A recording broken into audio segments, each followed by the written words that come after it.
तो दोस्तों आज है अष्टमी और हम जा रहे हैं संतला देवी मंदिर। अब हम देखते हैं कि हम पहुंच पाते हैं वहाँ की नहीं, क्योंकि बारिश की वजह से बहुत सारे रास्ते टूट भी गए हैं। देखते हैं कि क्या होता है। आज हमारे पतिदेव हमें घुमाने ले ही जा रहे हैं फाइनली। वैसे ऐसी बात नहीं खरी, ले ही जाते हैं कभी कभी।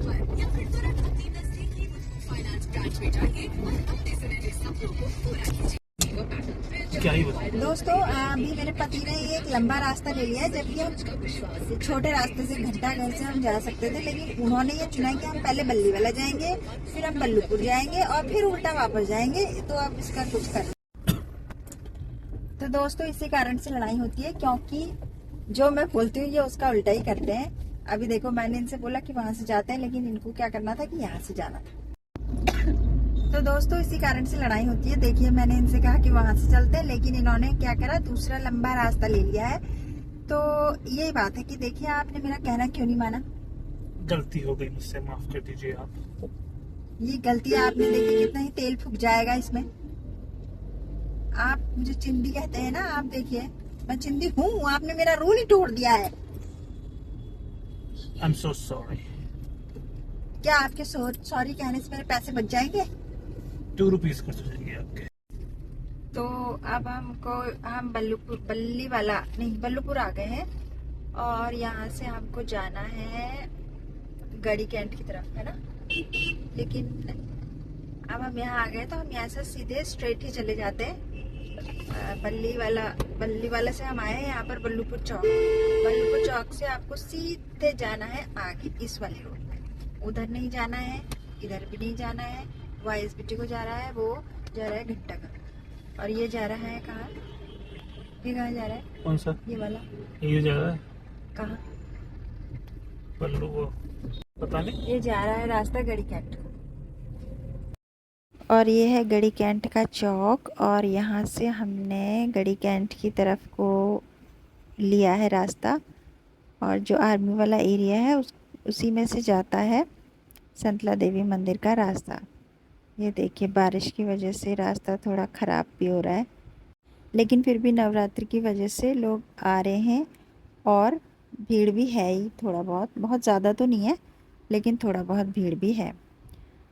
तो यहाँ पर वैसे अगर देखिए नदी है, और मतलब बहुत ही सुंदर है ये जगह, नदी है।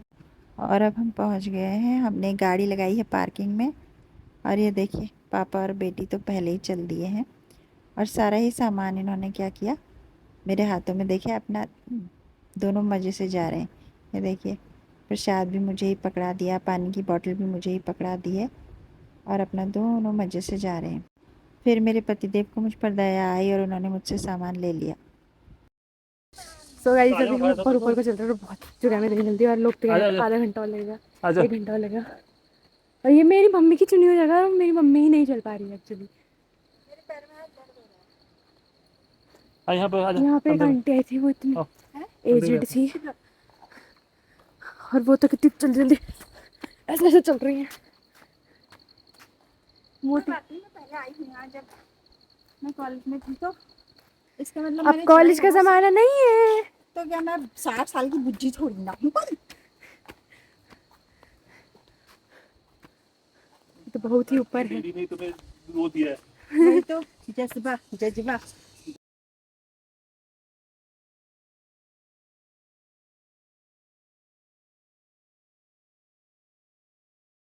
बहुत ही कष्ट हो रहा है, पर कोई बात नहीं, मम्मी नहीं चुनी है तो मम्मी ही, हम सब भूखे पेट हैं, प्यासे हैं,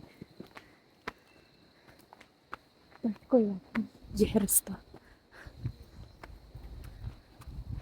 अब हम चल रहे हैं फटाफट से, क्योंकि बुच्ची हो गई मैं।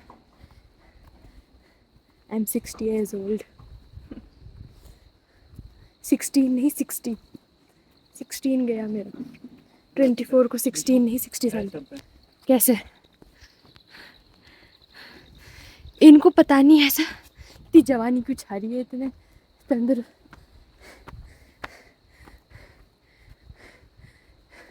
बहुत थकी हूँ मैं, खुद चलूँगा। तो गैस मम्मी के पापा कह रहे हैं कि मम्मी को पीठ पे ले जाएंगे, बट ये तो हो नहीं सकता और ये मैं होने नहीं दूंगी। और हम लोग बैठने वाले थे, फिर हमने सोचा कि है अभी थोड़ा सा तो चली ले जाए। वो ऊपर चढ़ने दिख रही है, उसके बाद थोड़ा और दिखेगी थोड़ा हो जाएगा, थोड़ा और। तो गाइस मैं तो चली घर। ऐसा मत कहो, माता के मंदिर में जा रही है तो पूरी श्रद्धा से जा। घर मेरा माता का मंदिर ही है। अब जैसे भी जाऊंगी मैं जाऊंगी। तो सर मैंने कहा मैं जा रही हूँ अपने घर। घर इज माता का मंदिर only, for me it is bhagwan ji, my home. Stupid people don't even understand what I am trying to say. जोर से बोलो, जय माता दी, जोर से बोलो, जय माता दी, जोर से, जोर से। जय माता दी। यार जी जोर से। मेरे पापा का कहना था कि हमें भी बहुत दूर जाना है, पता नहीं वो कोई ऊंचे पहाड़ दिखा रहे थे, पर मुझे पता वहाँ नहीं जाना। वहीं जाना है एक्चुअली में बेटा, 3 किलोमीटर की चढ़ाई है ये। मेरे वैसे लगता है मुझे क्रॉल करके जाना पड़ेगा।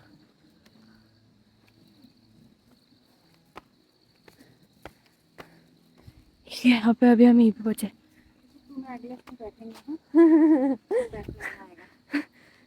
ठीक है, इनको जाने दे। हमारी ब्लॉगर थक गई सच में यार, बहुत थकाई है काम है। ये लड़का बहुत मेहनत कर रहा है गाइस, जिसके लिए एक लाइक तो बनता है। प्लीज मेरे 5000 फॉलोवर कर दीजिए। मैं सिर्फ 5000 की बोल रही हूँ। भाग गए सब। Let's move. ओह पापा कह रहे कम ऑन। पापा मम्मी कह रही टर्न द रेडियो ऑन है। कौन? मुझे लगा नीचे। वो हमारे साथ ही थे जब हम नीचे थे गाड़ी में, फिर भी हमसे पहले पहुंच गए। यहाँ तक हम आ गए हैं दोस्तों, लेकिन अभी वो देखो मेरे पति तो ऊपर जाकर नीचे भी आ गए शायद वापस। वो ऊपर जाना है हमें अभी, बहुत दूर, बहुत ही ज़्यादा चढ़ाई है। ये हम इतनी ऊपर आ चुके हैं, लेकिन अभी भी हमको बहुत ऊपर चढ़ना बाकी है। ये देखिए, ये रास्ता है। बहुत ही थक गए हैं दोस्तों, बहुत ही ज़्यादा ऊपर। एक हमारे साथ टार्जन है जो खड़ी है, इनको कुछ नहीं होता, ये नहीं थकते। इनसे हम कह रहे बैठ जाओ, लेकिन ये नहीं बैठ रहे। मंदिर पहुंचने का रास्ता चाहे कितना भी कठिन हो, लेकिन मंदिर पहुंचकर जो अनुभूति होती है वो बहुत गहरी और आत्मा को छू लेने वाली होती है। मंदिर में कदम रखते ही मन का सारा बोझ हल्का होने लगता है। घंटियों की मधुर ध्वनि और धूप दीप की सुगंध आत्मा को सुकून देती है। भगवान के दर्शन करते ही मन अपने आप झुक जाता है। ऐसा लगता है जैसे हम अपने माता पिता की गोद में लौट आए हैं, सुरक्षित और निडर। मंदिर का वातावरण हमें भीतर से निर्भय बना देता है। बाहर की भागदौड़ और चिंताएं जैसे वहीं से भाग जाती हैं और थम जाती हैं। भजन, आरती और शंख घंटियों की ध्वनि मन को प्रसन्न कर देती हैं। लगता है जैसे भीतर एक नई ऊर्जा का संचार हो गया हो। ये मंदिर देहरादून से लगभग 15 किलोमीटर दूर चंद्रबनी और झज्जर के पास पहाड़ी पर स्थित है। कहते हैं कि संतला देवी ओरिजिनली जो है नेपाल की राजा की बेटी थी। उनका विवाह एक राजकुमार से तय हुआ था, लेकिन किसी वजह से वो रिश्ता टूट गया। इस घटना के बाद संतला देवी ने सांसारिक जीवन छोड़कर भक्ति और तपस्या का मार्ग अपनाया। वो अपने भाई के साथ इस पहाड़ी पर आई और यहीं शिव और हनुमान जी की भक्ति में समर्पित हो गई। कुछ समय बाद इस जगह पर मुगलों ने हमला कर दिया। तब संतला देवी ने प्रार्थना की कि उनकी रक्षा हो। कहा जाता है कि उस समय संतला देवी और उनके भाई एक पत्थर के रूप में परिवर्तित हो गए। तब से लोग यहाँ उन्हें देवी माँ के रूप में पूजते हैं। यहाँ की विशेष बात यह है कि मंदिर जो है वो पहाड़ी के शिखर पर स्थित है, जहाँ पहुँचने के लिए लोग ट्रैक करके जाते हैं। यहाँ से देहरादून और दून घाटी का सुंदर दृश्य दिखता है। मंदिर को मन्नत और आस्था के केंद्र माना जाता है। खासकर शनिवार को यहाँ बहुत ज़्यादा भक्त लोग आते हैं। तो ये थी यहाँ की कहानी और इसीलिए लोग यहाँ पर आते हैं। तो इस मंदिर का अपना एक महत्व है जिसके लिए लोग यहाँ पे आते हैं और माता की भक्ति तो है ही सबके अंदर।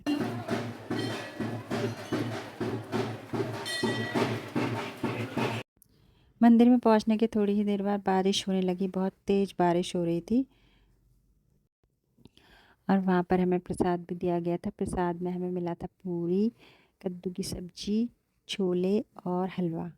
तो हमने वहीं पर प्रसाद ग्रहण किया और ये हमारा बहुत सौभाग्य है कि हमें मिला ये। और श्रद्धा और भक्ति एक ऐसी चीज़ है जिससे मुझे ऐसा लगता है कि बड़े से बड़ा संकट टल सकता है। और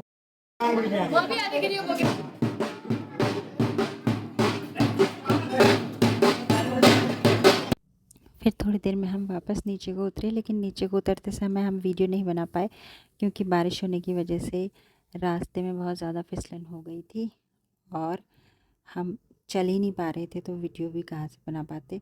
तो बहुत धीरे धीरे हम चले थे और देखिए बारिश जो अभी इससे पहले के समय बारिश हुई थी, पहले जो बारिश हुई थी उससे ये देखिए यहाँ पर ऐसा माहौल हो गया था कुछ बहुत ज़्यादा, मतलब पानी का जो स्तर था वो बढ़ गया था और यहाँ पर भी बहुत ज़्यादा नुकसान हुआ है। लेकिन फिर भी श्रद्धा और भक्ति के चलते लोग आ रहे हैं, लेकिन नुकसान बहुत ज़्यादा हुआ है। पानी बहुत ऊपर तक आया हुआ है, देखिए उस मंदिर की चोटी, उस पहाड़ी की चोटी पर हम गए थे और हम वापस जा रहे हैं। आज का दिन हमारा बहुत अच्छा था, हमने माता के दर्शन किए।